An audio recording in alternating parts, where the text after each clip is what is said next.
bala talaga sa agrikultura at alam ko na nakilala ang Lipa dahil sa Kape Barako at nagbibiruan nga kami. Kung minsan ang tawag sa akin yung babaeng barako sa Senado kasi daw purong-puro. Ayan, talaga naman ang at hindi natatakot lumaban at makipagsagupaan.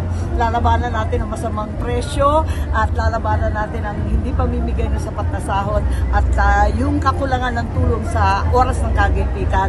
Pero yung sa Barako Coffee, ang pinaka-importante talaga yung produksyon na mas dumami at sa kabila nun yung pamimili sa ating mga magsasaka, itaas naman natin ang presyo.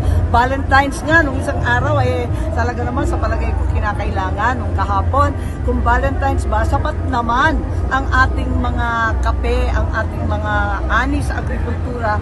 Bakit inaagaw pa sapat ang pagmamahal? May umaangkin sa ibang bansa. Huwag lang ganyanan. Jowa sa jowa. Huwag kang magulo. Kaya ganon, huwag importasyon. Hindi yan ang sagot sa ating hirap at tangkilikin ng sariling atin ang Barako Coffee ng Batangas at ng Lipa City.